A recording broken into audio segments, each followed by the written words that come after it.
This is Coach Lee, and you're listening to The Door Report.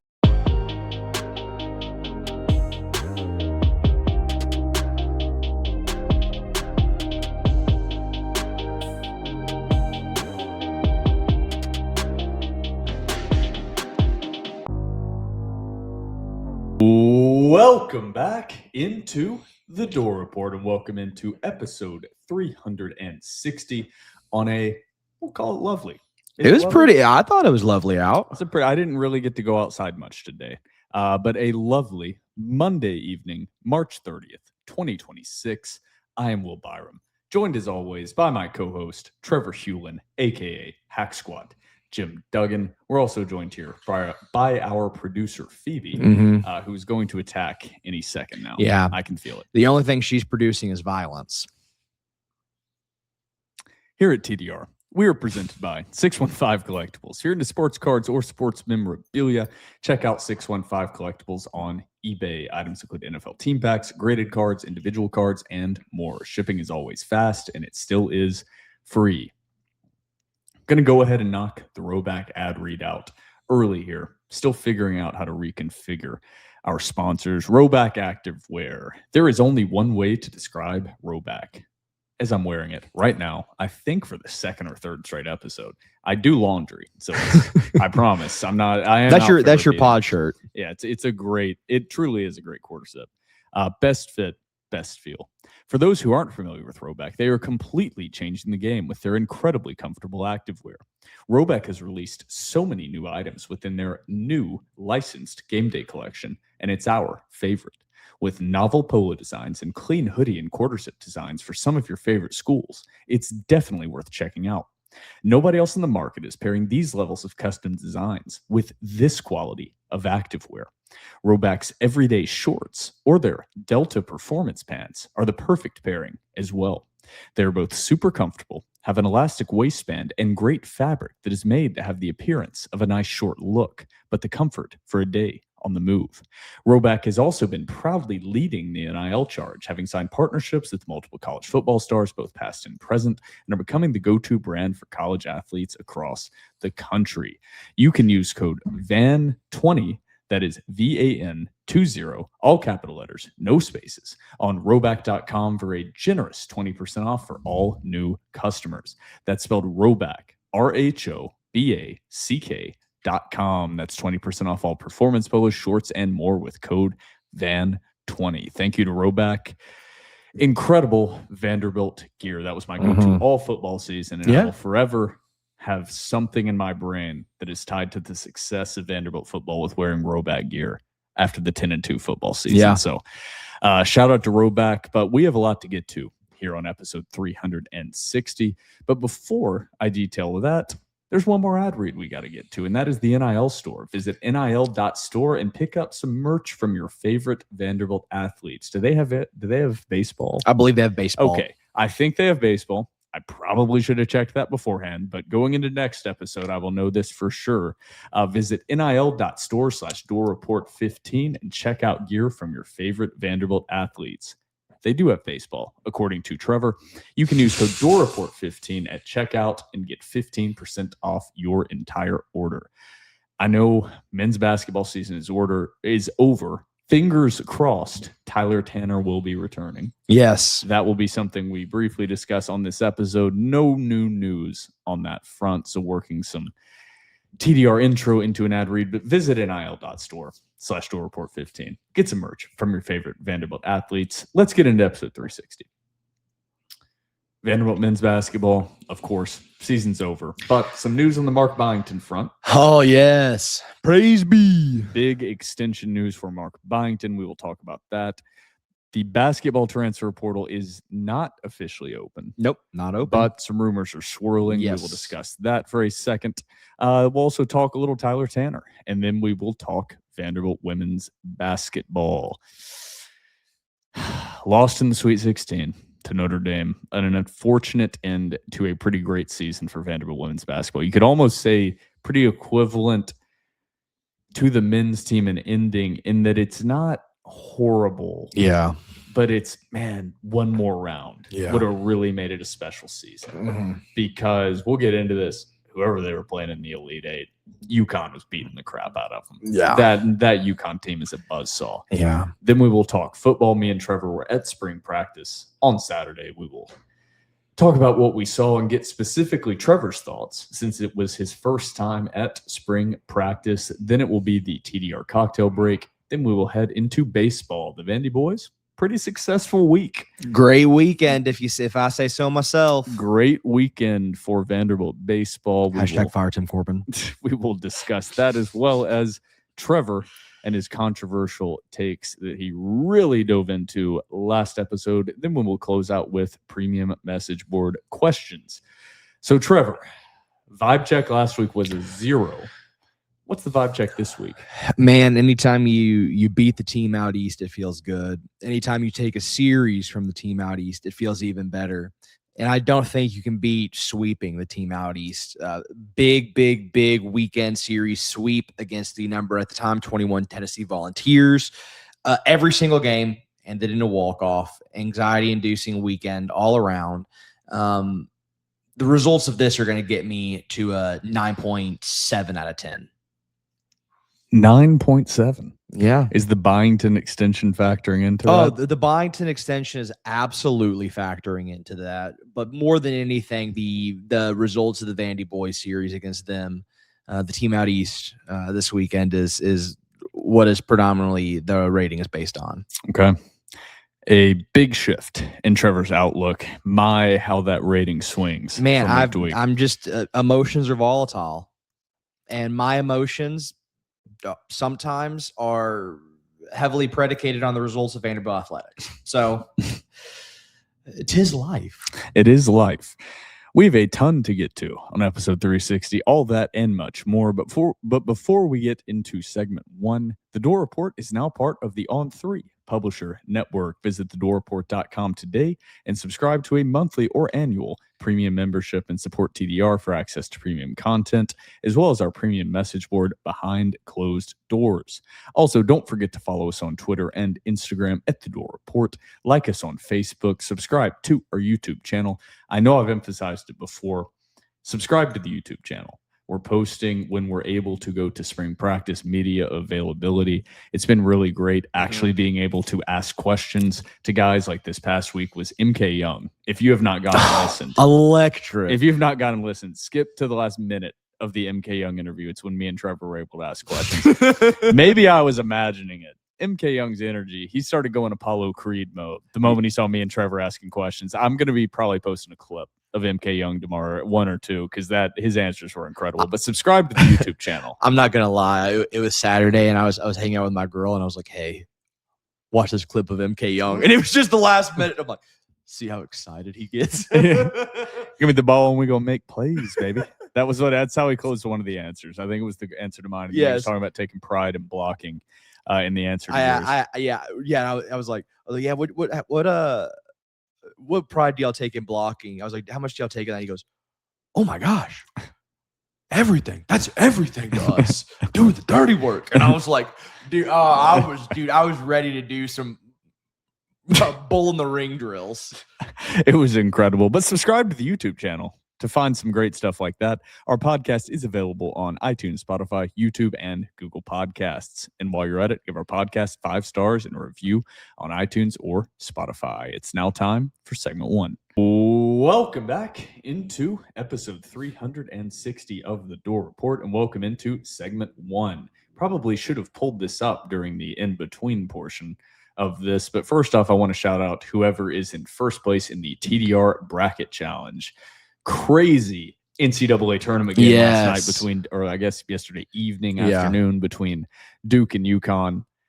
It's what I don't know if I went on my full tangent about this on the podcast, but every year you build up March Madness in your mind. And it's one of the few things in life that every year it doesn't disappoint. It hits on its promise. Yeah, it takes you back to, it's just that 4 days and even extended through. There's going to be some incredible moments that are just unforgettable every year, almost every year.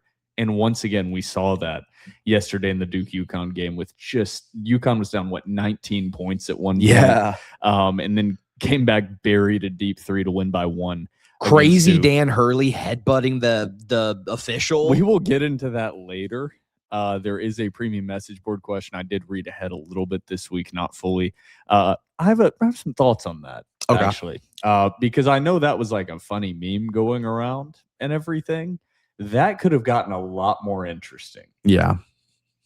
I totally agree. Let's talk about it now, but let's go into, we could talk about it now, but let's go into the bracket challenge. The door report, I'm doing horrible. Duke was the final death knell of my bracket, but my bracket's awful. I'm like 136th. First place, all alone, GP2 right now with Michigan as his national champion. All this is going to come down to national champion. Yeah. Basically. Tied for second is Logan Shaw and GLH 4VU picks, both 970. Logan Shaw has UConn as his champion. Yeah. GLH 4VU has Arizona. And we can confirm that the top 3 people are all Vanderbilt fans. Perfect. And those 3, I believe, are the only ones that can still win. Mm-hmm. I could be wrong, but I think with how it works, this is something maybe we can talk about for a sec, because we'll save the Dan Hurley stuff. Because next up is Sab Big Daddy's picks 1, Doors, and Phoebe's Litter Box, all tied at 920, all with Arizona as their champion. All good names. One of those is my dad, which is funny enough, but all of those cannot win.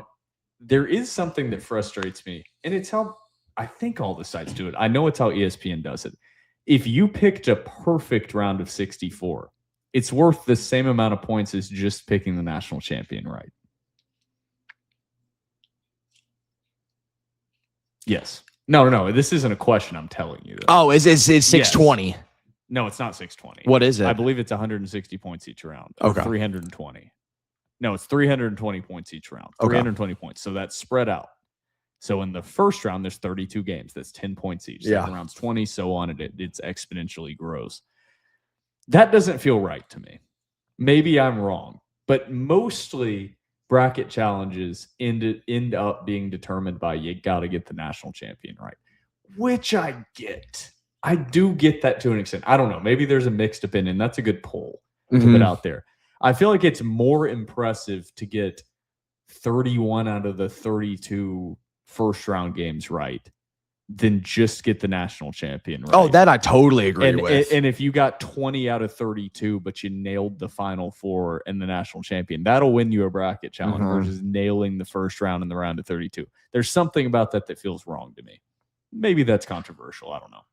But shout out to everybody that is participating. I think we have 186 brackets. We got a lot of folks. And I am doing horribly. This is literally the worst bracket I've ever had. I picked too many upsets. Yeah. That was my main problem. I picked too many upsets. Let's get into men's basketball. How's your bracket doing? Not great. Okay. Not great. But yeah, Duke losing was the death knell because Duke was my national title.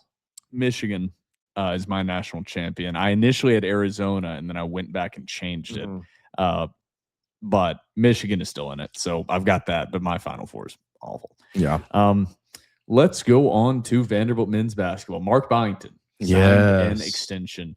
We do not know the details. It's all speculation because Vanderbilt University is a private institution, and it's not required to release that information. So why would they? Yeah. So we're not going to speculate based on rumors. I did hear the buyout didn't change that dramatically. That's a complete speculation. Yeah. No idea if that's true. That's literally Twitter rumors. So that's just huge to extend Byington. It's been on paper that he wants to be here. If a big program truly comes knocking and locks in on Mark Byington, we'll see. Yeah. He has no ties to Vanderbilt. He's not like Clark Lee.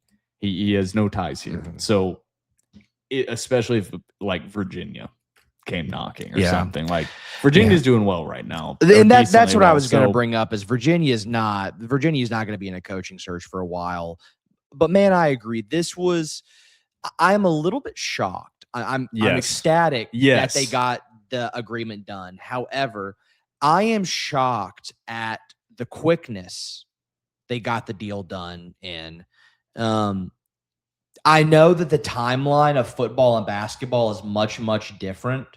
However, I think it's kind of crazy they locked up Mark Byington quicker than they locked up Clark Lee. I thought the timing and legitimately how fast Candace Story Lee got it done was amazing. And speaking of Candace Story Lee, man, I mean, what else can you say about her? Has come in to this program whenever you can make the argument they were at their lowest. And Candace Story Lee has single-handedly resurrected Vanderbilt athletics. Her alongside, and this is yeah, not a shot at what Candace Story Lee has done whatsoever. I just include him because there's not enough credit given because he's not the one executing these things. Yeah. But at the end of the day, he's the one that has to say, okay. And that's Chancellor Daniel Dearmeyer. Yeah, like she wouldn't be able to get this done if Zeppos was still in charge. It's a combo of you've had somebody that truly cares and understands the issues of Vanderbilt, and I was one that was hypercritical of her early. Absolutely, I was, and I was wrong. Well, I won't say wrong of some of the things. Like I'm not trying to be that guy. Not wrong of some of the things that I was critical of. She had never worked anywhere outside of Vanderbilt. There were bad signs early. Whatever. What she has done has been phenomenal, and it's kind of hard to have any criticism of anything she has done in recent memory. Yeah. Stackhouse was not her hire. Like she extended him, but that was not her hire. Yeah. And it's just the little things like Vandy women's volleyball seems to be doing fantastic. Yes. Like just and on top, which we don't cover stuff like that, but like the non-revenue sports seem to be doing well. Yeah. On top of everything. Golf continue to do well. Women do well. Women's soccer, Dean Ambrose, they continue to do well. So, man, I'm ecstatic that Mark Byington is going to be remaining the coach of Vanderbilt basketball. I think this is really important for the program. The only part I don't mean this there when you say will remain the coach of Vanderbilt basketball. I don't know. I'm not trying to be that guy. I don't know if this extension 100,000% guarantees that. Well, I just meant for next season. I think it 99.999% guarantees that. I'm willing to round that up to an improbable. Yes. No, I just, there's always the negative side of me that goes, UNC is just going to walk up and be like, we're going to make you the highest paid basketball coach of all time in college basketball. And that just happens. Like there's always that part of me. So that's the only reason I said that. You need to let your heart open, brother. I do. You need to let your heart heart too open. many times. Truly, James Franklin is the one that ruined me. Yeah. I'll never believe anything. After there's a clip, and I've said it like 30 times on this podcast, somebody find it, of James Franklin saying he wants to be buried underneath Vanderbilt Stadium. Somebody find that for me, please, because it exists. It used to be on my parents' DVR. I had it recorded. Obviously, they don't have the DVR anymore. Yeah. Shame. Great technology. I've looked for it. I can't find it. Somebody find it. All right. Back to what you were saying. But yeah, no, I do think that it is amazing that Vanderbilt got Mark Byington locked up as the coach of Vanderbilt basketball. I think it comes at a pivotal moment. I think this is going to be a big offseason in terms of retaining players and going in and getting guys through the transfer portal. I don't want to make too big of a speculation, but I think not only is extending Mark Byington good for the basketball program because you retained your head coach. That's first and foremost. I think it also signifies an investment. We've already mentioned the investment in athletics from Candace Story Lee and Daniel Dearmeyer. That is the biggest thing. But I think it also signals maybe a little bit of buy-in. Not buy-in because they bought in the past couple seasons, particularly last season, but maybe more of a buy-in and more of an investment in Vanderbilt men's basketball from the donors and those who give to NIL. I think it signals that as well, and I think that's just as important. Byington extension, huge. Now time to move on to another storyline indelibly linked to this news. Pure speculation, zero inside source on what I'm about to say, so don't take it as anything other than that. It's hard to believe Byington would sign this extension so soon and have it publicly announced without some thought or knowledge that his superstar player was returning. There's part of me that thinks this extension has to be linked in some way to Tyler Tanner. That's why I talked about the retaining players. It's not. This is truly no inside information. Like, I want to emphasize that so heavily if this turns out not to be true. This is just connecting dots, which a lot of what we do that turns out to be true. At this point, we have too many years of we've been wrong, but we've been right more than we've been wrong. Just in speculation, we've been pretty damn right with sources. Have we been wrong, like actually proven wrong on sourced information? Yeah, Chuck Losey. Oh, yeah. Really wrong on that one. Yeah, okay, I take that back. But that was me. Hand up. That was me. That was me. Only real ones will remember that one. That was me. I forgot about that. I did not mean to bring that up. That was one of the most stressful days of my TDR career. Was because we were recording the pod that night. I tweeted it out because I had got it from like a really, really, really good source. I tweeted it out, got their permission, tweeted it out. I'm literally at the Walgreens on Old Hickory Boulevard trying to buy shampoo and deodorant, and my phone is blowing up. I am getting texts, calls, all from unknown numbers. Somebody from one of the Penn State message boards, one of the reporters, had somehow gotten my contact information. It was insane. Yeah, that was a miss. We've not had many misses. That was one. Reminder to balance that out. Alex Kerbogov, TDR writer and contributor, did break the Jared Curtis news, the biggest recruiting news of this cycle. So that more than balances that out to me. Let's also remember that I was the one who broke the Joey Lynch got fired news. As well. That was my first That scoop. was. That was my first ever scoop. That was a pretty big scoop saying that Vanderbilt was going to fire their offensive coordinator. Big scoop. So we will see on Tyler Tanner. It's hard for me to believe that Mark Byington does not sign that extension without some knowledge that, man, we could do something special next year. And that is completely linked to Tyler Tanner, because as much as we talked about last episode, of both of us think, not fan related, that the best thing for both the fans and Tyler Tanner as a player is returning to Vanderbilt. And he seems to operate incredibly well in Mark Byington's system.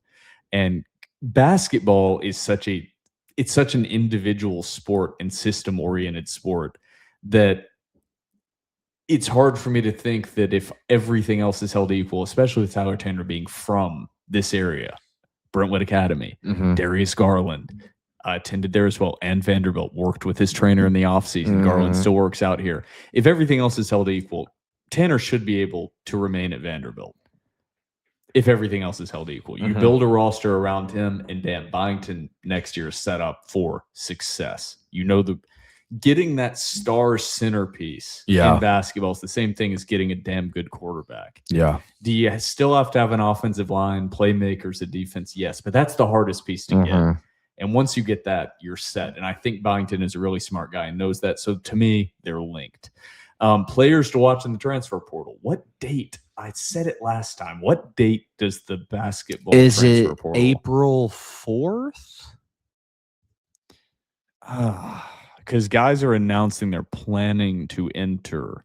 It opens Tuesday, April 7th. Okay. And closes 15 days later on the 21st. Yeah. So it is not opened yet. Guys are planning their intentions to enter the transfer portal. Frankie Collins being a fully expected guy. Yeah. To enter the transfer portal. Zero shock. That's all pending his medical red shirt. Zero shock to Vanderbilt fans. We'll see where he ends up. Yeah. The other part of this is, who is Vanderbilt looking at in the portal? A ton of production to replace that I talked about last episode. Duke Miles, gone. Tyler Nickel, gone. Glock, gone. Jalen Washington, gone. That's a lot of guys right there. I mean, obviously Tyler Harris is gone. Mike James, gone. I mean, but they were not key contributors, especially late in the season. We will see about Jaden Leverett. We will see about Chandler Bing. I really hope they keep Chandler Bing. Yeah. I would be really disappointed if Chandler Bing was gone with his progression. But everything else is a clean slate. Yeah. For this Vanderbilt basketball team, they have Anthony Brown coming in. The freshman, I believe, can contribute the most in this upcoming class if they retain him. You got George Kimball coming back. Yes, that's the guy that I said was going to be the leading scorer going into this year. That's a guy that I almost forgot to mention here, that going into last season, it was early. I was really dialed into football. And somebody asked early in a message board question who I thought the leading scorer was going to be on this Vanderbilt basketball team. I said George Kimball. George Kimball was already out for the season. bad look on me. Who's the NFL guy that said what big games has Fernando Mendoza played in? Oh God. What was his name? I forget. Orlovsky. Was it Dan Orlovsky? I think I might have been Dan. I don't want Orlovsky. if it wasn't, I apologize, Dan, but I think it was. I have my criticism of Fernando Mendoza, but he really got on there, was like, what big games has Mendoza even played in? I can think of a couple. People have heard my criticisms of Mendoza. That's not one of them. Yeah. But that was my Kimball. That was my Mendoza moment. That was my George Kimball's going to be Vanderbilt's leading scorer. So, but that's a huge guy. That's huge. That was a guy that averaged. What did he average at Eastern Kentucky? That's like where he came from. 25 points a game. Yeah, he is a slight. We'll see how he translates because he hasn't played in a while, coming off an injury. You never fully know. But he's like a Jason Edwards type guy. He's a volume scorer, but I think a guy that could maybe even be more efficient than Jason Edwards as a volume scorer. It's a huge guy coming back, kind of a compliment to Tyler Tanner, but still a lot of pieces to fill in. On TDR's premium message board, Alex Kurbagov, the Kurba Scoop God, has some scoops early on who Vanderbilt is looking at. I'm not going to spoil those. That's for premium subscribers. But just know there are guys that Vanderbilt is already targeting. So you got to subscribe to the premium message board. Yes. Sorry. You got to support TDR. Yeah, you got the way of the road. You got to support the boys. We're giving you stuff. Yeah, you got to give us a little something. Yeah, we're not there were a lot of years we do the podcast is free for everybody. Yeah. Just there are a ton of podcasts that do Patreon versions. That's our Patreon version. If Vanderbilt lands these guys, we'll be talking about them on this episode. But if you want early insider access, if you're a sicko, it's worth it. And right now, it's 50% off. Annual subscription, $60, plus a complimentary year of The Athletic. $60. Can't beat that. Can't beat that. Let's do an old ad read. This is going to sound like it's scripted, but it's not. I decided to throw it in. The modern day, $60. You got a family of 4. That's it. That's a dinner at freaking Wendy's. Yeah, What that are we is doing true. here? That is $60. true. You go down to ML Rose with a date. You each get a couple drinks and buy a burger. ML Rose isn't even expensive. That's a $70 night. Maybe more. Full year. Access to premium recruiting, premium national writers, complimentary year of The Athletic. Can't be beat. You can't get a pair of shoes for $60. What are we doing? What are we even talking about? Come on, guys. Money's not real. What are we doing? It's all going away soon anyway. Your credit score is fake. There's no gold in Fort Knox. And I wish this was me saying this was us saying it, like trying to scam you. It's not. It's how we feel. It's all fake. Whatever. All right. It's just a number.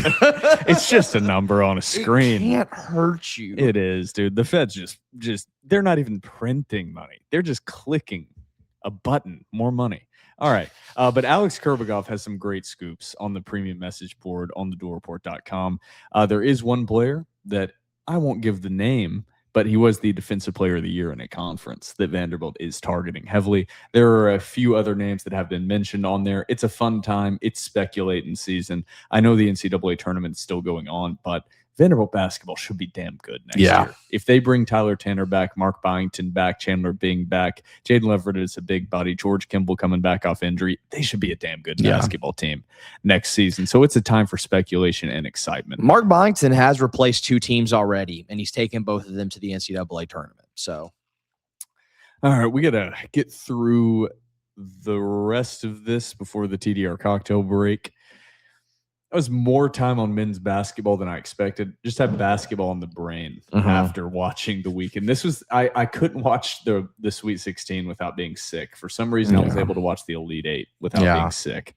So I was able to actually soak it in. Maybe that part of that was Tennessee getting their ass beat. But yeah, you just needed time to heal the wound, man. Yeah, sometimes you just need a little time. It hurts, man. It hurts. I still can't look at the screenshot of the ball being halfway in the basket. The overinflated basketball. I can't look at it.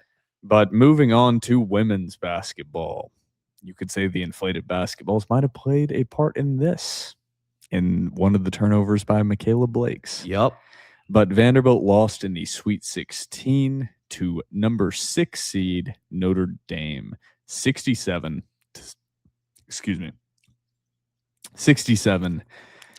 64. A disappointing end to a pretty remarkable season. I'll just use the word remarkable. From Shea Ralph, Michaela Blakes, Aubrey Galvin, Sasha Washington, everybody involved. I listed off the names last episode. If I'm missing anybody, I apologize. You'd really hoped for them to make an Elite Eight. I'm not going to lie. I think looking at this team, everybody that followed this way closer than me, watched every minute of every game, respect the hell out of those fans. Colin Bryan is one of them. I think that was the expectation. Realistically, this Vanderbilt team was not winning a national championship this year. I'm not trying to soften the blow. That UConn team is a buzzsaw. Yeah. And that's who Vanderbilt was going to face. The storyline would have been awesome with Shea Ralph facing her former team. That would have been awesome. But Hannah Hidalgo had a hell of a game. She's a hooper, dude. 14 of 25 from the field, 31 points. And I'm not going to dig in deep to this because every time I talk about women's basketball, whatever it is, people seem to hate it. I don't know, but I'll give my thoughts anyway because I don't really care what people think on my women's basketball takes. Michaela Blakes, she struggled early. On the other side of this, I was watching. I wasn't dialed in the same way. So it was a work. It was a work day. Why the hell were they playing a Sweet 16 matchup on a work day? Don't get me started on that. Geez. Whatever. But I had it on in the background at least and watch. Michaela Blake struggled early. This might be too long of a rant. I'm sorry. Michaela Blake struggled early. I talked with my dad on the phone, and he said this part that I really had forgotten to add into this take. The refs seemed to get together before the game and say, Michaela Blakes scores a lot of points. She draws a lot of fouls. We're not going to give her the superstar treatment. And they specifically seemed to do that. And Michaela Blake's early, I think she started the game 0 for 8 from the field. Michaela ended the game still the leading scorer for Vanderbilt, second leading scorer of the game overall, 7 of 26 from the field, 0 of 5 from 3, 12 of 13 from the free throw line. Played all 40 minutes. She did struggle early, though.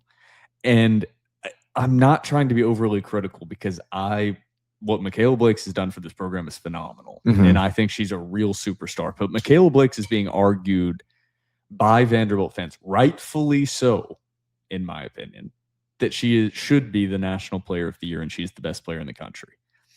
You got to adjust to it quicker than Michaela Blakes did. At the end of the day, it is a way bigger role that Michaela Blakes plays than even Duke Miles. Way bigger. And Duke Miles went 1 for 8 from 3 in Vanderbilt's loss in the round of 32 to Nebraska. Devin McLaughlin went 0 for 4 from the free throw line. At the end of the day, that's what got Vanderbilt beat. What got Vanderbilt beat, some calls, some whatever. At the end of the day, your superstar, the best player in the country, cannot go 7 of 26. Yeah. Whatever the external things that played into that, she can't go 7 of 26. That's just, it can't happen. Against another good team in the NCAA tournament, you're going to lose. Yeah. So, tough loss. I don't know if you have anything to add on to that. Vanderbilt was down at half. Valiant comeback actually took the lead late in that game, but unfortunately lost. Yeah. I'm not going to go on here and pretend that I watched every single game this year, but it was a tough way to end the season. A team that I really hope to see go to the Elite Eight with how excited they got the fan base this year. It really felt like there was a lot of buy-in from the fan base with Vanderbilt women's basketball this year, way more than I've seen before. Yeah. I think that I totally agree with the Blake's take. I think another thing too, the second half defense, particularly like whenever Vanderbilt needed to stop, just felt incredibly porous. Notre Dame just could get any bucket they wanted to. Now, with that being said, like Hidalgo's a hell of a ball player, and I think she broke a record for most 30 balls put up in the tournament. So kudos to her. But I thought the second half defense, particularly like fourth quarter, I thought that defense was porous, man. And when they needed a stop, they just could not get a stop. Yeah. I hope that was sufficient. UConn's continued slaughtering everyone. They beat Notre Dame 70-52, and they started slow. Yeah. Early in that game, it was like a storyline. Notre Dame was only down 5, or like pretty, like relatively deep early. Like those are oxymorons, but early in that game, and it was like, man, Notre Dame's playing them close. Still won 70-52. Mhm. It wasn't actually close. UConn, the only team that even has a remote chance at beating UConn. South Carolina, and I'll throw in UCLA. I haven't seen UCLA, but I keep hearing people say UCLA is that good. But I just haven't watched them. It's 90. You don't think Texas could? I think it, so. Right now, my thoughts are, and we'll see if I prove to be a complete non-women's basketball knower, which I do not claim to be. UConn is 96%. South Carolina, no, I'll say UConn's 97%. South Carolina, 2%, 1% UCLA. Okay. That's my thoughts going into the tournament. That's now my thoughts as we are in the Final Four. Gino's just a machine, man. Yeah. You can't stop Gino. I basically box score watch UConn and then watch the highlights, and I'm like, my God, this is a massacre every single game against high quality opponents. I mean, that Notre Dame team is not a random school. That's a solid team with a superstar in Hidalgo. Yeah. All right, let's move on to football. Me and Trevor were both in attendance this past Saturday. I had a busy Saturday. I want to get Trevor's thoughts before I go into mine because I already gave some of my thoughts last week. Trevor, you posted on the premium message board right after we got back because I have some things written down, but I have a feeling that some of ours overlap. So yeah, shout out to Vanderbilt, of course, as always, for giving us access. We deeply, deeply appreciate it. Everybody there has been incredible to us throughout this spring and last fall. So, Trevor, what are your thoughts on what you saw? For which I want to say brief, but we do get great access. But what are your thoughts? Yeah.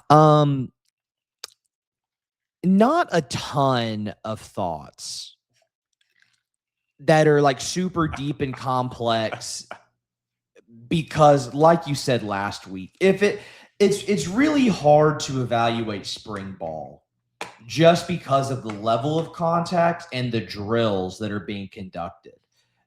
You really don't get to see a lot of 1-on-1, 7-on-7, 11-on-11 type stuff. So in that instance, it's hard to evaluate. So my goal going into this was if I could do that, but really what I wanted to look at was the size and the speed and the athleticism of these guys and the new guys as well.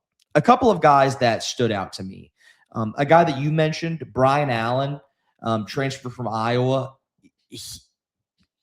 I don't want to crown him yet because it's spring.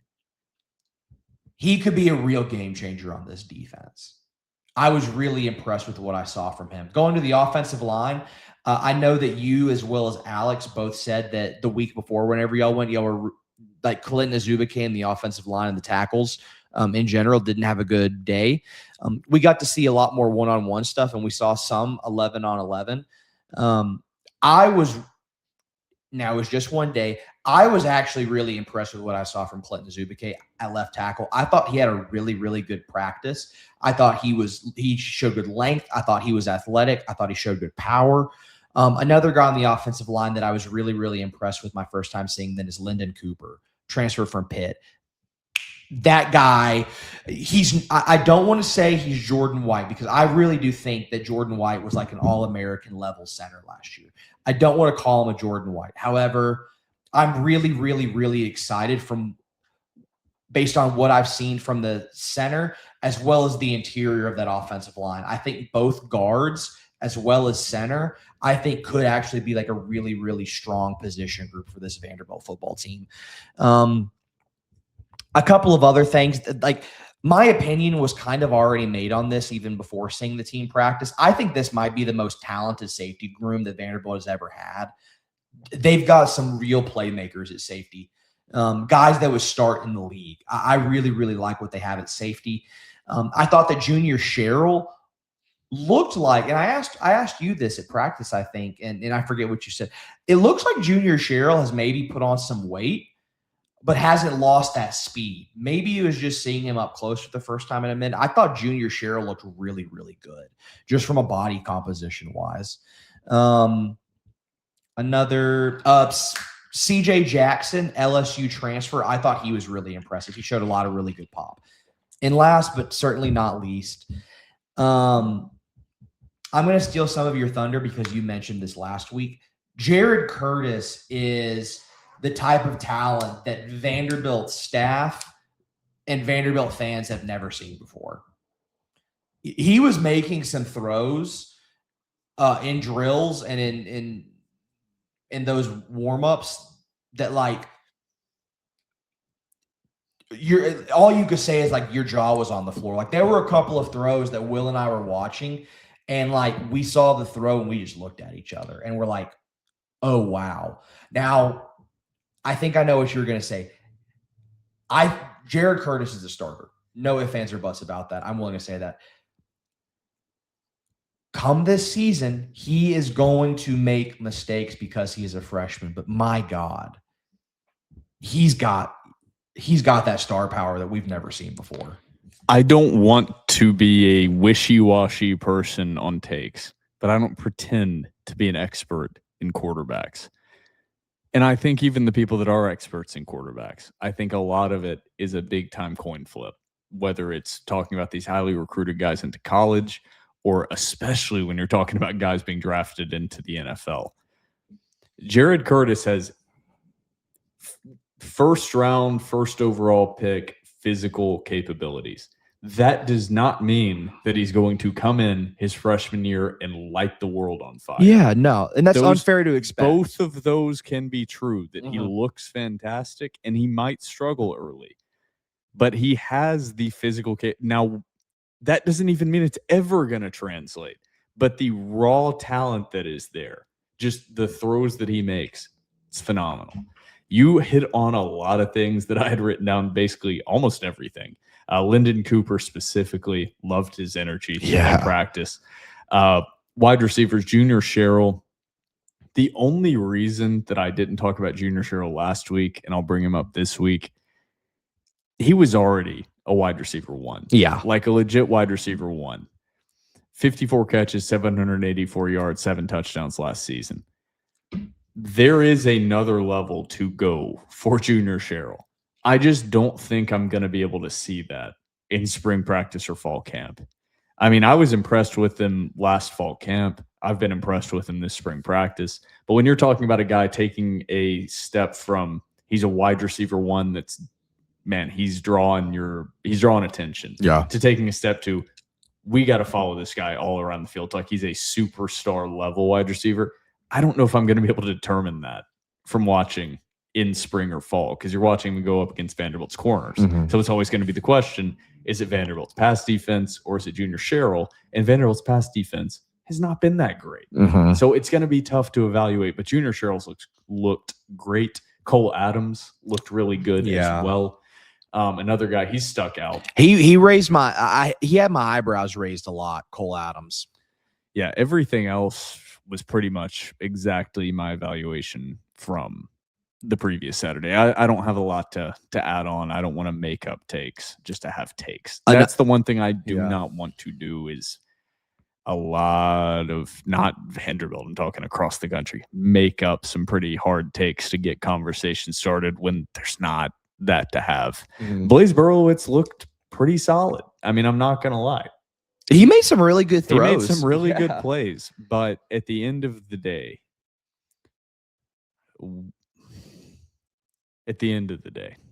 I think we know. Yeah. I think we know who the starter is. I also, last thing I'll say, and this is tagging on. This is not based on practice. They truly are splitting. It's 4 ways split reps. Oh yeah, 100%. Yeah. Allegedly, I don't know if but it's split. They are treating it like a quarterback battle. Yeah. Another guy that you hit on last week that I just want to reiterate, and this will be the last thing I say about spring practice. I love Austin Howard. I really, really like linebacker Austin Howard, and I really like what I saw from the linebacker Saturday, particularly Austin Howard, Brian Longwell, and Nick Rinaldi. I really, really, really liked what I saw out of those guys. Yeah, Talon Carter made a flash play. He did. Another guy, I'm sorry, I'm keep going on. A returning guy, I thought Jalen Stone had a great practice in the interior defensive line. He was making some real plays. That is it from spring practice. I will be back there. Are you coming this Saturday? I should be. Yeah. Okay. Same time. Yep. Same time. I believe so. We'll double check. I think me and Trevor will be back Saturday. We'll have a new update, fresh update next episode. That is it for segment 1. Everybody out there, grab yourself a delicious hot or cold beverage. We will be right back after the TDR cocktail break.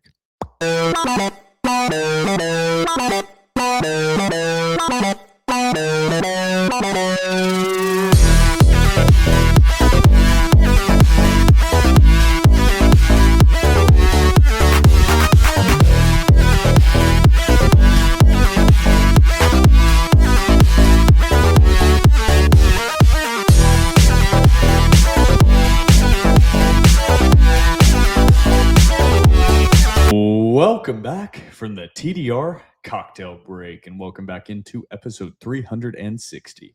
All we have on deck is baseball and premium message board questions. Going into last episode, this season of baseball so far, and we're only 3 series into SEC play, has been a roller coaster. Yeah. Going into last episode, Vanderbilt was 13-12, coming off a bad sweep on the road against Mississippi State, 2-4 in conference, with Tennessee Tech on the horizon. Vanderbilt has since gone 4-0, are 17-12, 5-4 in the SEC, with a sweep over in-state rival Tennessee. Mm-hmm. There was a lot of criticism on last week's episode about Vanderbilt baseball. Some of it still holds true. Mm-hmm. But I'll recap what they did. Tennessee Tech, 15-5 victory in 8 innings in the midweek matchup. Over the weekend on Friday, Vanderbilt won 3-2 in 10 innings on a Logan Johnstone walk-off RBI single. I was at that game. It was cold as shit. Yeah. It was one of those that on the weather app, however accurate that is, it would be like, it's 47 degrees. Feels like 34. Feels like 35. That wind was brutal. Mm-hmm. My body had adjusted just enough to the spring. But I was there, and of course it went into extras. Yeah. Then I was at spring practice the next morning going, I was just here about 8.5 hours ago. Mm-hmm. Saturday, Vanderbilt won 6-5 in 16 innings. I was not able to watch this one because I had a very busy Saturday.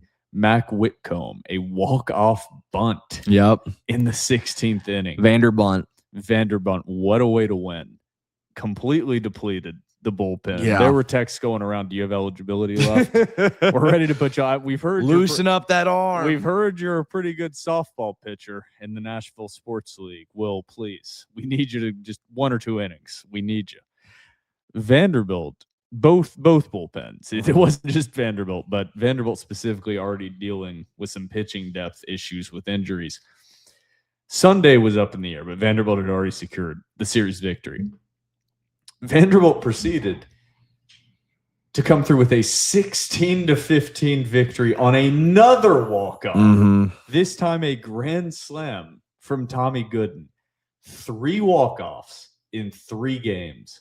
1 sweep for the VandyBoys. Alex Kerbogov wrote an incredible series recap as well as key takeaways from this series. This was a bigger, I don't know how to say this without being too grandiose.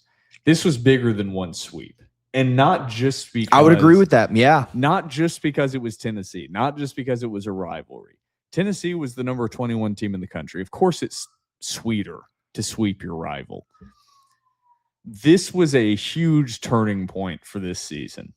You had a disappointing non-con play. Started out conference play on a bit of a positive beat. Mm-hmm. You kind of unexpectedly came in, got a series victory over LSU.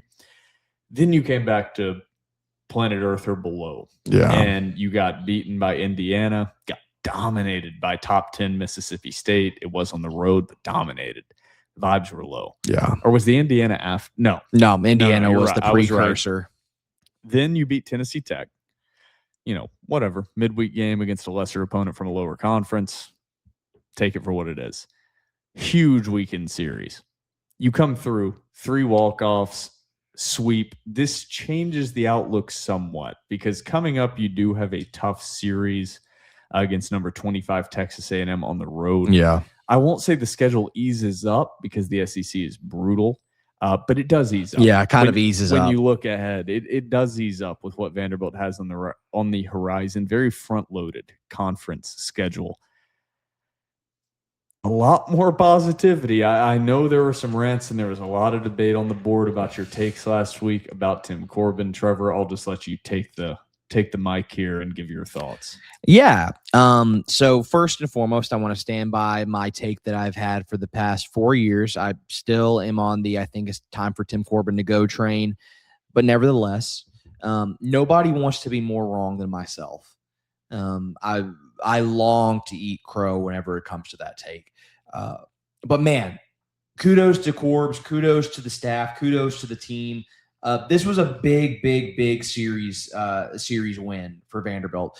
Not just is it because of the sweep, not just is it because of it was against your in-state rival, against the top 25 team, but this is something that could maybe get the juices flowing for Vanderbilt. This is something to where they could maybe start to spiral and snowball into some real positive energy and some real positive momentum. I think that's huge for this program, for this club. But man, what a great win, dude. I thought Tim Corbin did a lot of really good things this weekend. I thought Scott Brown actually did a lot of good things this weekend. I thought even with how depleted and injury-ridden your pitching staff is, I thought they managed that well. I thought they managed it well, especially given the fact that you had to go to 16 innings. I thought that was great from Tim Corbin and Scott Brown. I was really liked what I saw. And I continue to love what I see from Jason Esposito and his impact on this Vanderbilt offense. Jason Esposito and his value to this club cannot be overstated. But man, what a great win, series win. What a great weekend for the VandyBoys. I hope I'm wrong. And contrary to popular belief, I do love when Vanderbilt wins. I hope that I'm wrong. Yeah, I mean, I somehow – we'll get into this more in premium message board questions, I'm sure. There's a split on this debate of you're either in the train that maybe you're the conductor of, which is the fire Corbin train. There's the other side that Corbin is an infallible deity. And then there's the side that I think alongside Colin Bryant and Alex, I don't want to speak for Alex. I know Colin falls on this side. That's somewhere in between there. That I'm seeing the pattern of deterioration is a really strong word, but a pattern of decline in that Vanderbilt has not fallen off a cliff. Obviously, Vanderbilt baseball has not fallen off a cliff. Tim Corbin is still a hell of a baseball coach. He's a good baseball coach. This team now, compared to what they were in 2021, is obviously less than. They have obviously declined. I don't see that dominance coming back. That 20, what year would you say start? Because it didn't really start with the national championship in 2014. I'd say it's about 2009. We'll say 2011 to be generous. 2011 through 2021 was a decade of dominance to clean it up for a decade. In the new era of college athletics, is it Tim Corbin? Is it the transfer portal? Was the scholarship 11.7 scholarships actually that much of an advantage? All of these things perpetually combined. I fall in that third category. That's just criticism of Corbin does not mean you're running him off on a railroad. I know that's disagreeing with you. I'm not trying to directly disagree with you. No, I know what you mean. When I criticize Corbin, I almost get lumped into the category of get rid of Corbin. And it's like, no, clearly, though, they don't have a lineup just stocked full of guys that are future first rounders, and the pitching staff doesn't have the depth. They don't have Kumar Rocker and Jack Leiter rolling out there. And yeah, maybe that's unfair. And you could say, and it's the reason that I've maintained the line of Corbin deserves to leave on his own terms to an extent, which is he's a prisoner of his own expectations. He built the expectations. You've said it before. They do the Omaha Challenge. They don't do the sweep your rival challenge. They don't do the make the NCAA tournament challenge. He set the expectations, whether that's fair or not. And they haven't made it out of a regional since 2021. So to get the younger fans, which it's been termed the younger loud group that's a small minority fans, Corbin and Vanderbilt baseball can silence that by simply making, I think to an extent, a super regional. But really, if they made it to Omaha, would completely silence all of that. Mm-hmm. We'll see. I think this team still has flaws, but I think this can be a turning point. Power's not the problem. It's different this year, and it's pitching depth. And some of that's due to injuries. But before this year, we talked about the pitching depth might be a problem. Well, now injuries have really exacerbated that. So I don't know. I'm not ready to throw in the towel in this season. Last episode, we kind of went back and forth, and I said I still think this team makes the NCAA tournament, but I think they're a 2 or a 3. I don't think they're a host for a region. And do you still hold by your thought that this team doesn't make the tournament? Yeah, I still hold by that thought, and I'm not trying to diminish the wonderful weekend that Vanderbilt baseball had. I just think whenever we look at this team in the future and sort of dissect this schedule, I'm worried that the success that Vanderbilt experienced this weekend is not sustainable the rest of the season. I'm not saying I expect them to go in and get a series sweep every single weekend. Like, I expect this Vanderbilt team to string along weekend series wins. And I wonder if with the pitching depth and with the injuries, if that's sustainable. And I hope I'm wrong. I think one of the more frustrating things about this team so far, particularly in conference play, is it's really hard to read them. Some people might have thought they had a good read on them in the LSU series. Then, of course, here comes Indiana and Mississippi State. And then it's like, okay, maybe I have a different read. And then now they go in and sweep Tennessee. I think it's hard to get like a true grasp on what this team could be. But my big worry right now is just I don't know if they can have prolonged, sustained success that is required for them to make the postseason and then make a deep run in the postseason. I don't think they have the horses in the stable. Which is a valid criticism. We'll know who's right in a couple months, and people can call you an idiot, or you can do a victory lap. And I don't think you'll be doing a victory lap. I want to be. Yeah, I want to be the dumb one in this. Yeah, maybe that's because there's been so much positivity. People have forgotten TDR can be negative at times. We're just giving our takes and our opinions, but at the end of the day, hope to be eating crow. Yeah, and I think that's where you're sitting right now. I'll say, too, last closing thing in baseball, keep it on a positive note, because like I said, I really don't want to take anything away from this weekend. I love what I saw from NATO. What he did on Saturday, I thought he had a lot of stuff to where sorry, not NATO. NATO actually had like a rough outing. Fennel on Friday. I meant to shout him out. Sorry, I did not mean NATO. I meant Connor Fennel on the Friday night game. That's a guy that I've been real critical of this season. Whenever it comes to his command, his control, his fastball velo, how his breaking balls move, I've been real critical of him. And this weekend, he took the mound and he took charge, and I thought he had a really, really good outing. I know he had a really good outing. So there are a lot of positives, way more positives than negatives that I can take out of this weekend series. And I just hope that Vanderbilt sort of snowballs that and compounds that and is able to string along series victories. I really, really hope that, and I hope to be proven wrong. All right, let's dive into premium message board questions before we close out episode 360. First up from JDL Cav. He has a 3-parter here to start things out. I don't think we have as many as normal because I forgot to post until this morning. I'm still getting used to the Monday recording schedule. First up from JDL Cav. Number one, what were the most consequential games of the men's basketball and women's basketball seasons? We will start with women's basketball. And I will say that Colin Bryant read this and contributed here as a guy that watched every single game. So I'm going to give his thoughts. He said for women's basketball, the most positive one was Michigan, in my opinion. On a neutral floor, Blake's being off. they found a way to win against a top 8 team in the country. He went on to say, as a negative, the Georgia loss. Galvin got in foul trouble and had to sit for a lot. Georgia double-teamed Blake's every time she had the ball, and no one else could drive to the hoop. I think it really showed that the team was still not quite top caliber. I also think Ralph has already addressed that problem with another 5-star guard and Olivia Jones coming in next year. So that's going to be better than anything I say. I'll tag along with that. Yeah. I think to me, yeah, it's the biggest one's when was the Georgia loss that he's referring to? Mine's to me, it's the SEC tournament loss they had. I think that killed the positive momentum and invincibility factor that they felt. But for men's basketball is where it gets interesting for me. Just I don't mean that negative.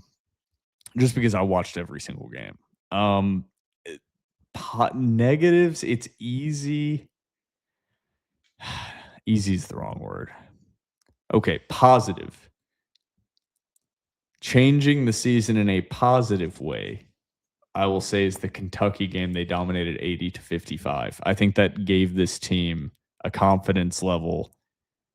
They started in conference play 3-0, then lost 3 straight, then got back on track against Mississippi State, then against a good Kentucky team just came out and dominated.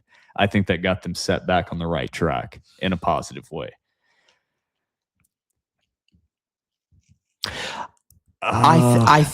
This is why I got to read these questions before sometimes. I think that's a damn good question. I think I agree with your Kentucky one. However, I think the Oklahoma loss was brutal. I think a sleeper for the most consequential and a positive was that late season Ole Miss game. That was a game that Vanderbilt had a couple of games before that to where like they really just got dominated, and they used a tough matchup against Ole Miss as a get back game. I think that could be one. I like to agree with you, man. That Oklahoma loss coming off a bye week was really, really, really like that was detrimental.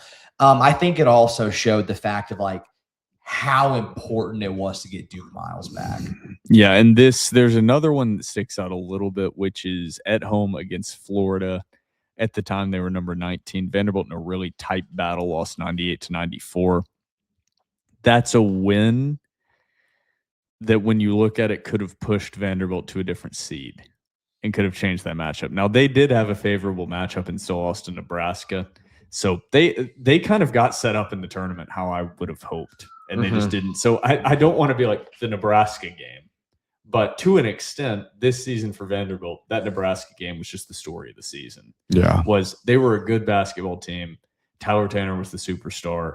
Inconsistency at times shooting the ball and started slow at times, and that's what bit them. And, to make it a perfect circle, I obviously don't want Vanderbilt to lose, but would have loved to see the size bite them in some way. That's not what happened against Nebraska. It was a favorable matchup and they lost, but those are the ones that stick out to me. Yeah, I would agree.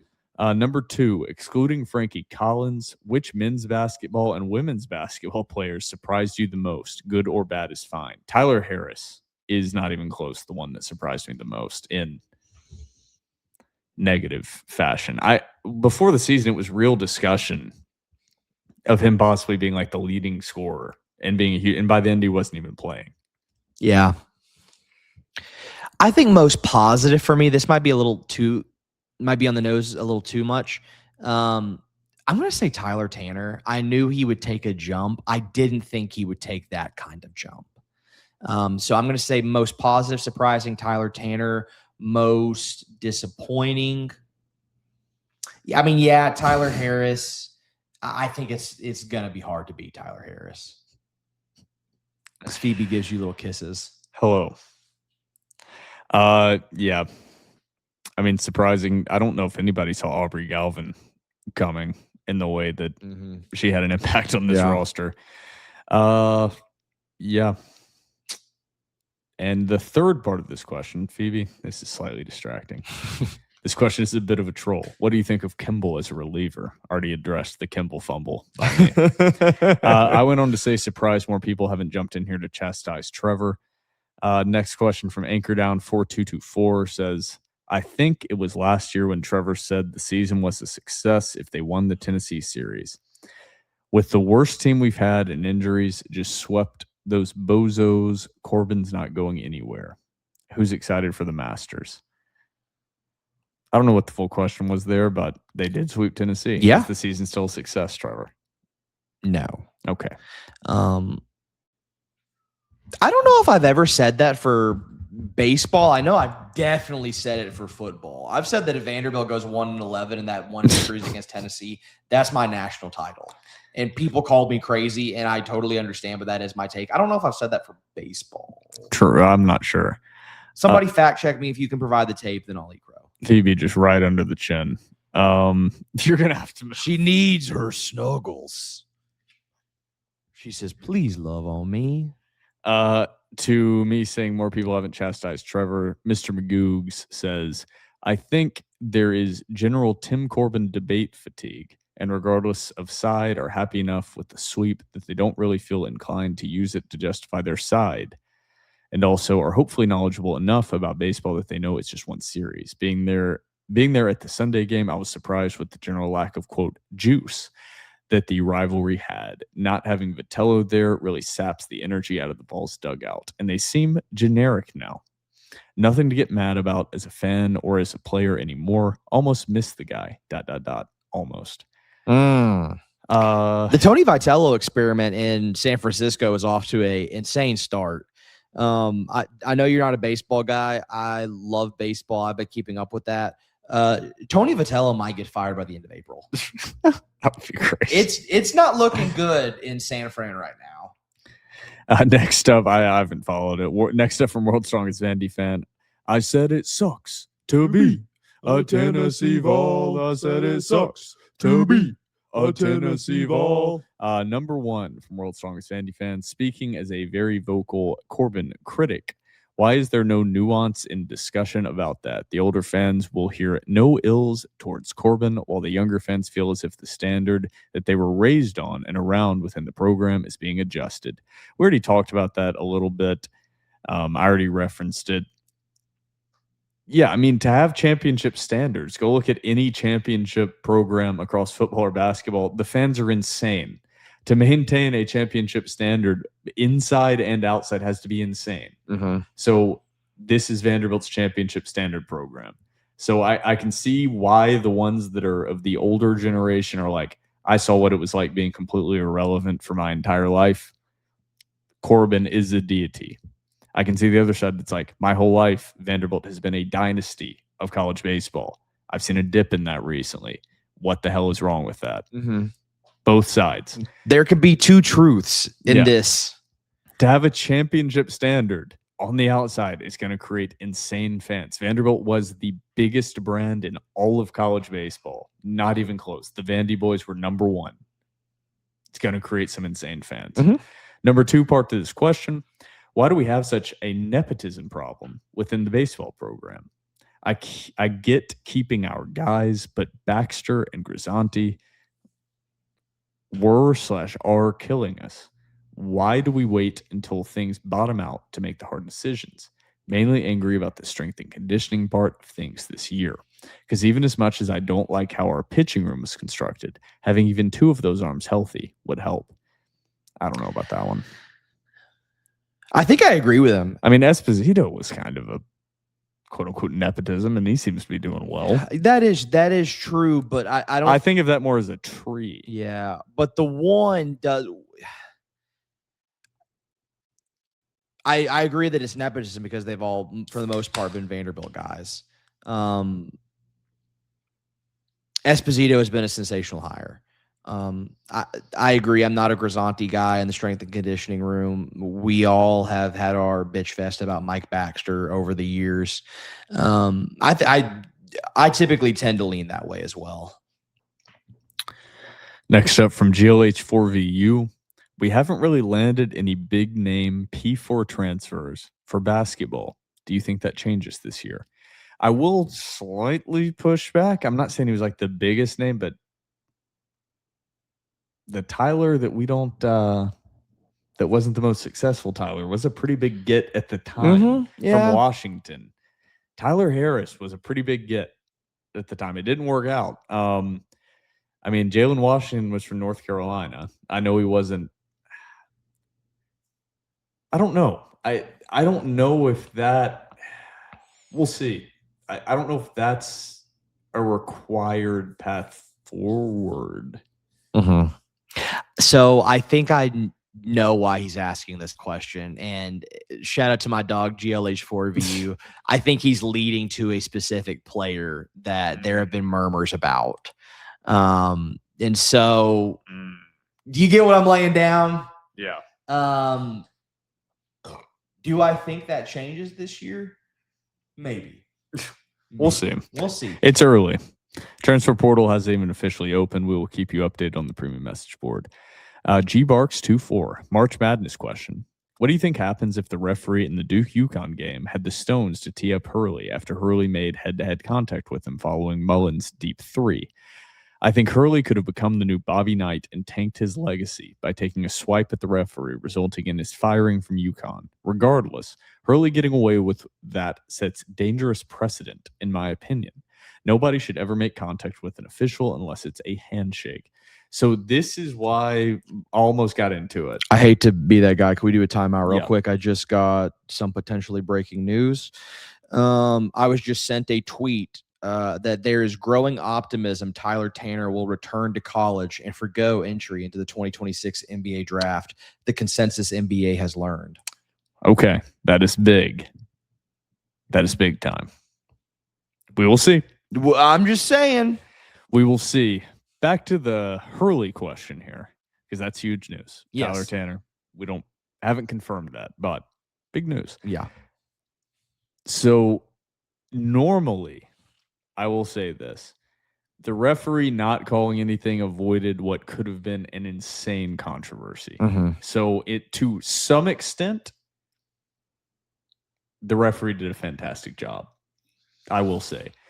On the other side, that's a technical as a technical as a technical. I agree. It would have been an insane controversy, but a coach is a huge part of a program, and making any contact like that with a referee, I didn't even have that thought when I initially saw it. It's when it went viral on social media and people were commenting like, love having a coach with the screw loose. And I was like, I don't know about dumb. that. Yeah. Like imagine if a player would have done that, would have walked up and basically headbutted. It wasn't a headbutt, but like, I don't know what you would call it, a forehead bump. Yeah. Forehead bumped the referee. That's crazy. That's a grown man. Well, what if they call in that situation? What if they call a technical and Duke gets a chance to shoot 2 free throws and get the ball back? No, that's what would have happened if if that was called. So I agree, man. I think I'm not one to simp for referees, but like that's one of the rules is like you can't lay a hand on a referee, whether it be an official in basketball, football, or baseball. Like that's one of the things you just can't do. I agree it should have been a technical, but however, I'm with you on this. I kind of want to recognize the official for not calling a technical, even though he should have and could have, because that could have taken away from like a really, really big moment. And I think that was Bob good. Hurley, Dan Hurley. If I said Bob Hurley, I apologize. It's okay. Bob and Dan. Dan Hurley is what I meant the whole time. They look so much like. Yeah. I apologize. Everybody knows which Hurley you're talking about. Yeah, that's embarrassing if I said that through the whole episode, but whatever. I knew who I was talking about. Hopefully everybody knew who I was talking about. But yeah, that could have been insane. Mm-hmm. That was what I took away from that, was like that could have escalated to being the story of this tournament. Mm-hmm. And it would have been almost inarguable that it was Dan Hurley's fault. Yeah, it would have been warranted. Yeah. Dan Hurley. I promise I'm tired. I'm doing my best here, guys. I'm sorry. Next up from Bobby Joe. If Coach Corbin and Esposito give you the nod, what's your walk-up song? I think we got to ask this over the offseason. Man, I think we did, but I forgot my answer. Do you have yours off, Rip? No. I think I would do... I have no idea. I would want to do a Creedence Clearwater Revival song. I think I said Fortunate Son during the offseason, and I think I'm going to stick with Fortunate Son. Probably Rockstar by Nickelback, or How You Remind Me by Nickelback. How You Remind Me might be it. Really get me in the zone. Actually, I'm going to take away the CCR. I'm going to go Higher by Creed. Okay. Higher by Creed. Next up from D. Whitworth 96. First of all, I want to give Vandy's bullpen some high praise. That 16-inning game did not go the way I thought it was going to with an already depleted bullpen. They held their own to get us the win, and I think this series was a great confidence builder going further for our pitchers. With that said, we are close enough to being halfway through the season, and there is still a lot of movement in the lineup. Knowing what we have seen so far, what is y'all's opinion on the ideal lineup, top to bottom, as well as weekend starters in order? And fuck the balls. Like the end of that. I agree. The lineup, I'm going to be honest, you got to ask Colin or Trevor on the lineup. My ideal lineup is sure as hell not Braden Holcomb at third. Put him in the corner outfield. Brody, I agree with Alex and Colin on this. Brody Johnson is probably the best defensive third baseman in the league. You can make the argument in the nation.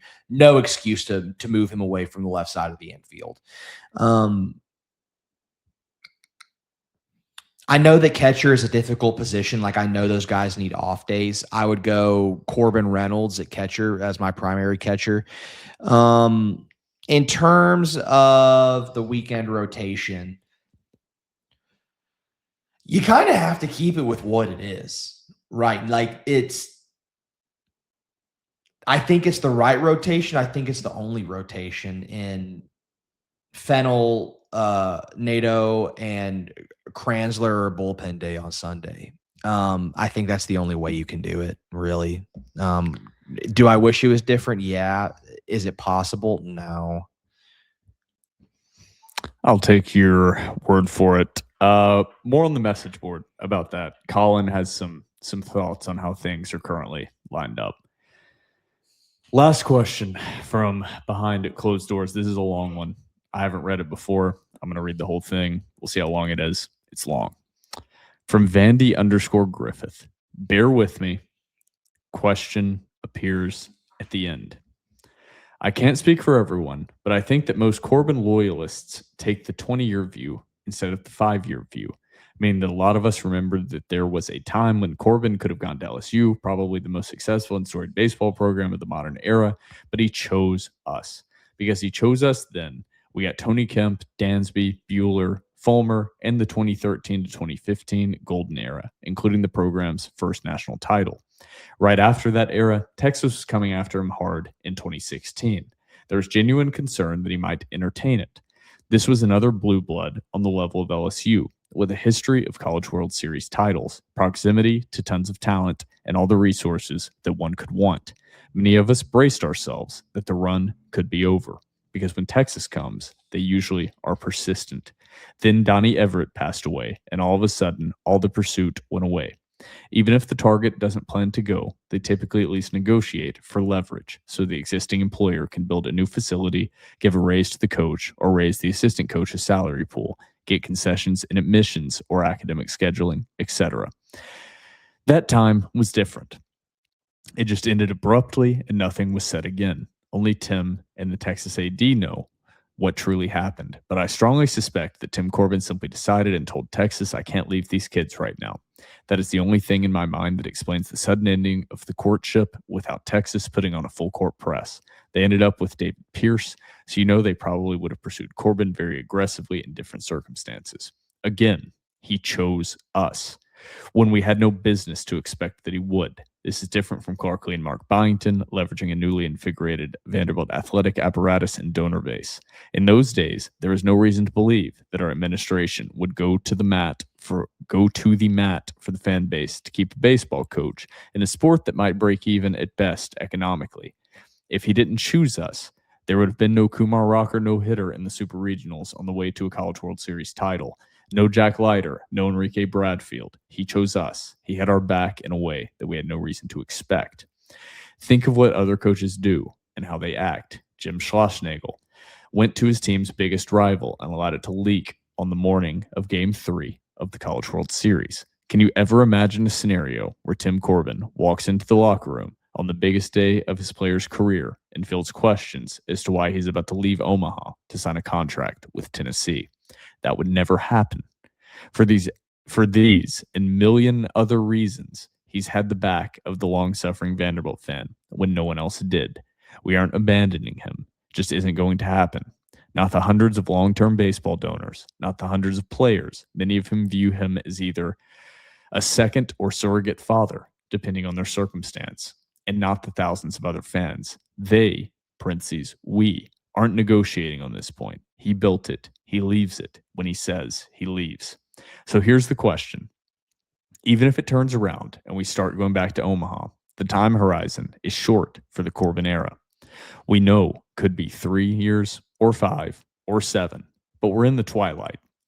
Wouldn't it be better if everyone got on the same page and the administration and alumni gave him the resources to make one last run or two? Make it clear that the investment is made, then he needs to go get a weekend starter and probably a closer too in the portal every year. Even if there's talent already in Nashville, he'll take care of teaching the team to play defense. That's never been a problem. Esposito is solving the power bat issue. He's got a recruiting class this year with 12 top 100 players. What if instead of expecting to lose 8 or 9 and keep 3 or 4, the NIL commitment was such that it could really move the needle and get 6 or 7 on campus instead?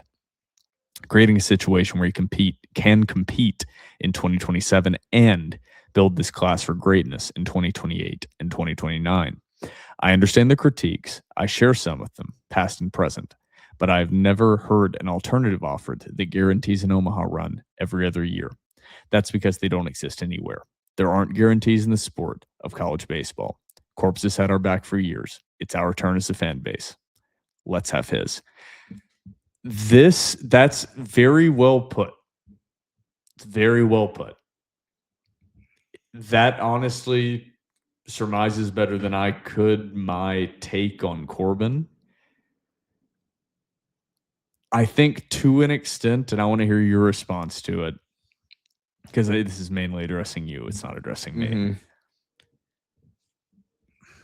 Yeah, I think this is just mainly addressed to you and not to me, because I'm on that train of Corbin built it.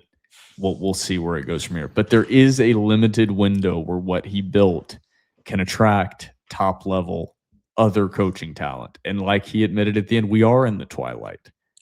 I mean, if Tim Corbin has a resurgence, you're still looking for a new head coach at maximum in the next 10 years. Mm-hmm. So what does that look like? I don't know. But I am on that side that for forever, Vanderbilt had nothing to hang their hat on besides a decent basketball program. Then Tim Corbin came around and changed everything. So let's hear your thoughts on that. Yeah. So first off, I thought that was an incredibly well-written and thoughtful post as well as question. I'm not disagreeing with anybody or this notion that Vanderbilt baseball was bad before Tim Corbin. I completely and totally understand that. I am more aware than just about anybody of the history of Vanderbilt athletics and the history of Vanderbilt baseball. So that aspect is totally right. Also, the stance that the poster is taking in that Tim Corbin built this. This is his baby. He deserves to go out on his terms. I also I disagree, but I understand that sentiment. You're not going to hear me say like, oh, well, that's a dumb take on any of what he had to say. Makes total sense. I understand that point of view. A couple of things. First off, I am forever indebted to Tim Corbin. I've made that clear all my life, and I've made it abundantly clear on this podcast since I've been allowed to come on. I'm forever indebted to Tim Corbin and the progress and the change and the success he brought to Vanderbilt athletics. I made a post on the board that like we all share this similar experience of like growing up. You were in the minority of being a Vanderbilt fan. Like you got made fun of by your classmates or friends of other teams because of how bad your school was at sports. But the one thing that we always had, at least for me growing up, was Vanderbilt baseball. Like I remember my earliest memories of Vanderbilt baseball is Pedro Alvarez. I don't remember Mark Hindy. I don't remember Scott Worth. Like my earliest memories were Pedro Alvarez. My earliest memories were David Price. So the point and the sticking point that people want to say in land is that like I am spoiled in my Vanderbilt baseball fandom. You're absolutely right. 110%. I don't remember whenever there was a porta potty on top of Vanderbilt's dugouts. I don't remember those days. I'm very thankful not to. I'm very thankful that Tim Corbin ushered in this new era of Vanderbilt baseball. With that being said, I don't think the 20-year view negates the 5-year decline. And I want to say this, and I'll tie this in. You brought up a ton of good points about how Tim Corbin has been faithful to the Vanderbilt baseball program. Absolutely. There's no denying that. What I do want to respond to is this notion that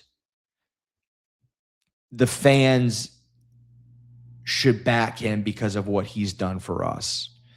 I want to, first and foremost, the fans have always backed Tim Corbin.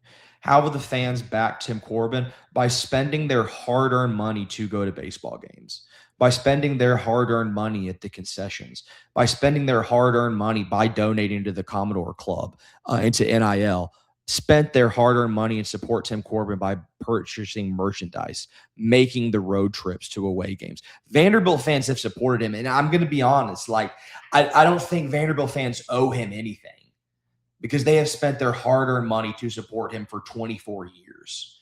So I don't think anything is owed of the fans. I think the fans have given all that they can, monetarily wise and time wise and investment wise. So I want to push back on that. I don't think the fans owe him anything. And I've taken this stance. I don't think the fans owe Clark Lee anything. There have been, the same with Mark Byington, there have been a lot of fans, a lot of you who are listening, who have sat through years of shitty football and basketball and sports in general and spent your hard-earned money that you worked on to go watch a bad product simply because you love that university. That is you paying it forward. You don't owe them anything. They owe you something for your support. So I want to kind of flip it back on that. And I would take that stance with Clark Lee. I would take that stance with Mark Byington. I'd take that stance with Tim Corbin. We have paid with our money to uplift and support Tim Corbin. We need that support in return. Fans are paying their bargain. They're giving their hard-earned money to the program. You need to give back a product to Vanderbilt fans that's worth watching and worth supporting. And by your standard, that is Omaha. That is Super Regionals. That is trophies. So that's my take. I think the big thing is I don't think the fans owe any coach anything. I think the coaches and the administration owe it to the fans. Difference of thoughts. Just we'll continue the debate. Hopefully Vanderbilt baseball just turns it around and Trevor has to come on here and deeply apologize and they make a national title run. So there's literally guys here. This is coming from a guy who literally has like a Vanderbilt logo tattooed on his body forever. Please never question my loyalty to anything Vanderbilt related. I hope I'm wrong. Please I hope I'm wrong. Well, that is it for premium message board questions. Anything else you want to add on episode 360 before we close it out? It's been a long one. Yeah, it's been a long one. I got to go do some stats homework now. All right. For myself, Will Byrum, my co-host Trevor Hulan, this has been episode 360 of The Door Report, powered by 615 Collectibles.